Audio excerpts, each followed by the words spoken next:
In 2024, a friend and I were looking for a creative outlet and a way to highlight our community. There are a lot of creatives that live here in Bluff Park, and we wanted to share their stories through photo and video. So I'm Anthony, this is Ray. We are Bluff Park Creative, and we wanted to take a moment and introduce ourselves today. So you kind of have that full-time job. So how are you creating? How did you get into this creative space? Yeah, so really, it started through my church. I was given an opportunity in college to rebuild our church's website, and that just led me down the road of what SEO could be.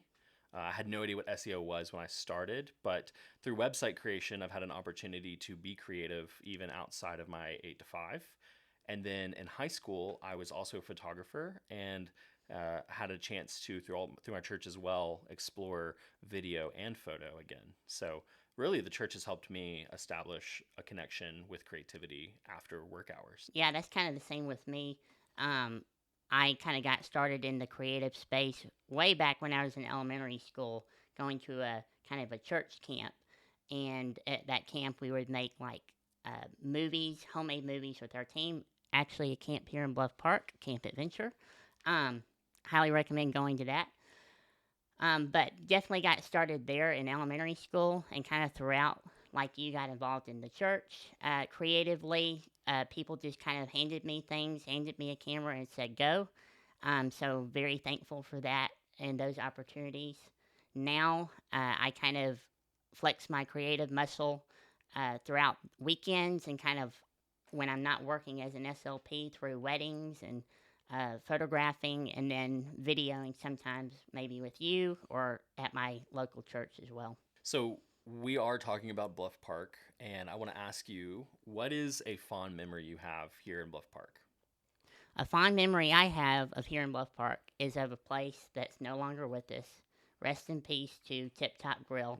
Yeah. I would go to Tip Top Grill before every school year. So when I was going to Bluff Park Elementary, my mom, myself, and my brother would go to Tip Top Grill. We would get a hamburger or hot dog and one of those glass bottle Cokes, and we'd sit out on the little terrace there, look out at Lover's Leap, and prepare for the next school year. What about you with Bluff Park? What's kind of your favorite memory of Bluff Park? How did you get involved in this community?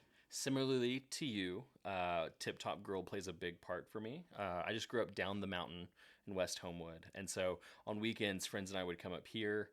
During the week, if we had a day off from school, we would go to Tip Top Grill for lunch and have a hot dog. And really just kind of hike around Lover's Leap before they put up a fence there. And then more recently, I proposed to my wife at Tip Top Grill. You were there, Yeah. filming or Yeah. capturing the photos for us. Right, right. So, Tip Top Grill, that was where we had our first date. It was a very special place for us. Yeah. So, kind of thinking about this Bluff Park creative aspect, let's talk about kind of how we got started with this, why we got started with it. Yeah, of course. So, looking at Bluff Park Creative, we knew that we wanted to highlight creatives and do that through a video form.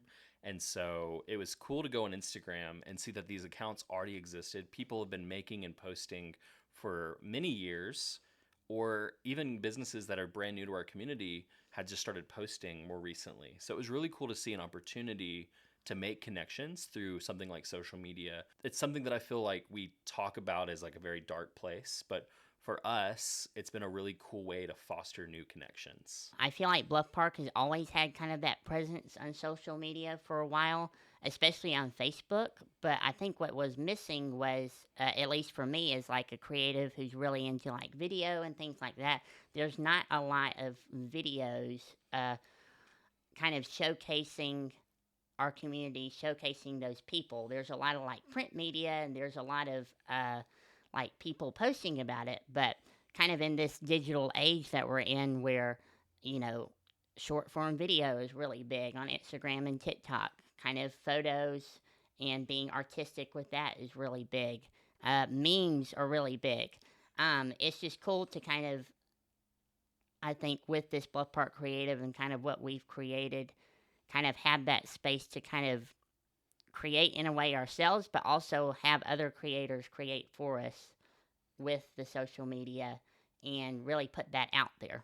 The collaboration aspect of it has been really big for us. That doesn't only help our reach, but also just ensures that it gets in front of neighbors who would actually care about the stuff that we build. And so, like you had mentioned earlier, we started with memes. We made short form meme videos, Yeah, yeah. and they didn't really take off immediately, Right, but right. we expected that. Yeah, yeah. And so, knowing that, we kept on trudging on until we had the opportunity to meet and start our first really collaborative experience, which was an idea you had, Faces of Bluff Park.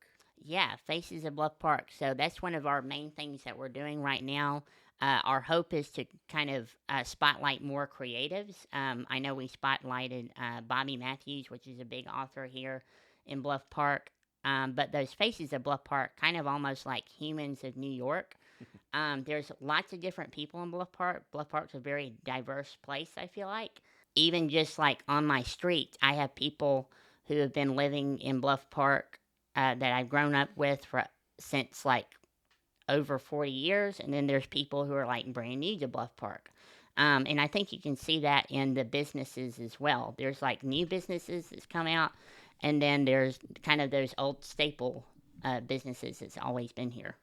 Yeah, I love the Faces of Bluff Park series because we get to meet our neighbors, but I love going in the comments and seeing people like hype each other up. That has been Yeah, so cool to see. right. It's like one of those moments where like I didn't know that they knew X or Y, or that's been really cool to see how just tight knit the Bluff Park community is, and that's Yeah. happening on our page. And I think that was where one of the first posts that really kind of blew up there was the post where we made kind of a reel about Bluff Park being home.